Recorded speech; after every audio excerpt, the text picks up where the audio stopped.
are celebrating the end of one year and the start of another with champagne and Pickwock and Frolic. Dina Kostis, sommelier at her beautiful restaurant, joining us today. Thank you, Molly. Did you just call me Molly? I She did. called me Molly. We've known each other for how many years now, Dina? I've already started drinking. Everybody's Molly now.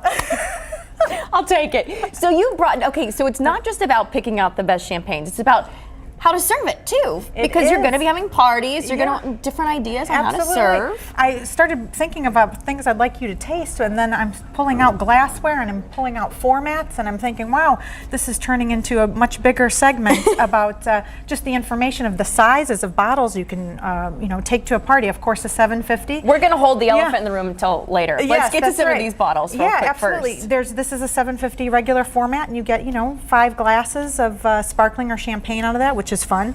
This is called a Jeroboam. This is a 3-liter. This is 4 bottles in a bottle. This is a party right here. That's a party in a bottle right there. Right and someone can, if they want to go to Pickwick for the holidays, yes, they can order one of They can get that. You have to pre-order, it. but we can have it in the same day, pretty much. Same day. Yeah. So that's so keep that in mind if you'd like to go that route. This is a Magnum, and this is 1.5. So this is 2 bottles in a bottle. And there's a funny story that I think a lot of people would enjoy behind. This is the man who created this. This is Dom Ruinart from Champagne, France, and his buddy and friend, colleague that they shared a lot of information on champagne making was Dom Perignon.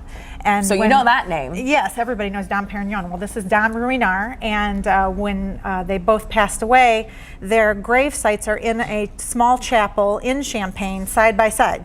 So you go into the chapel, and there's Dom Ruinart, and here's Dom Perignon, and you feel bubbly. Yeah, I'm bubbly sure you do. I'm sure they hope people come in and cheers with them Absolutely. to this day. Yeah. So those are options that you can get when you come to Pickwick. Those are definite a lot of people options. Yeah. probably go this route though with the smaller bottles. 750s, or they go into a 375. You get about 2.5 glasses out of this. I think this is the perfect stocking stuffer.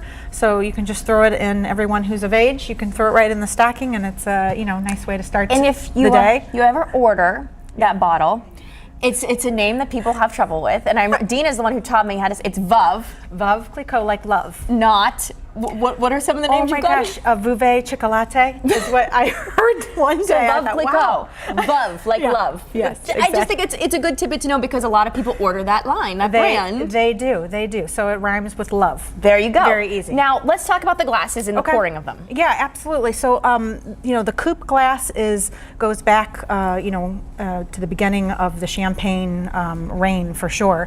The tall flute as well has a great romantic history as well. Now, today, in present day, they are trying to, soften the approach of champagne, and they're using a regular wine glass because they're trying to, say it is wine. It is still wine with bubbles. So they're trying to, make it even more friendly to approach, for sure. So you really can pour it in any kind of glassware that you want, I think. And it'll still taste the same. It doesn't change the taste. I don't think so. I like a taller glass because I want to see that, beautiful bead of persistent bubbles from the bottom to the top. Pretty. Yeah, it is. It's romantic. So if someone wants to come in and order one, you have the 3 that are opened here. Right. So this is Langroy. This is oddly enough from the Loire Valley, and this is predominantly Chenin Blanc, which is not typically used to make sparkling. Of course, in Champagne, France, it's Chardonnay, Pinot Noir, and Pinot Meunier. But here in the Loire Valley, they decided to use Chenin Blanc, Chardonnay, and Cabernet Franc. So they're using a red grape. So would this have some sweetness to it, or is this a dry? It's still done in a brut style. I think it has this really creamy texture while still giving off that a little bit of apple and some grapefruit. You can taste the creaminess to it. Yeah, acidity, yeah. And yes, and not too sweet. No, it's not And the sweet. cool thing about this property is it's a classic, vineyard for sure, but Bollinger in, I think in the 70s, bought into this vineyard and helped to bring it up to date with its making of sparkling and its vineyard site and what have you. So there's a direct relationship between Bollinger out of Champagne and Langroy in Loire Valley, France. I think that's delicious. Yeah, I'm not very, a huge very good. champagne drinker, and I think that's absolutely amazing. I think it's the buy. All of these are above $20 because you really want to step up a little bit, I think, for the holidays and just maybe spend an extra $5 even. Will get you into something a little more interesting.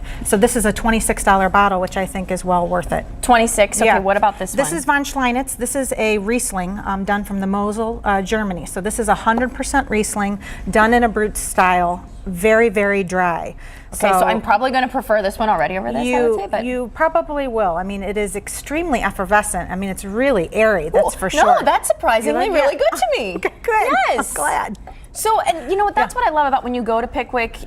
Dina is there. I mean, you're there more often than not. And you can really help people. I think it's like an educational lesson too when they come and talk to you about this, because you're so sweet and you'll talk with people about the bottles before they buy them. As long as they want to, as long as they have the mindset that they want to try something new, step out of the box, because it's just amazing the things that you can find that you just, if you just got to get out of your norm and try them out. Try it. Yeah, and I always have the policy, if you don't care for it, I'll take it away.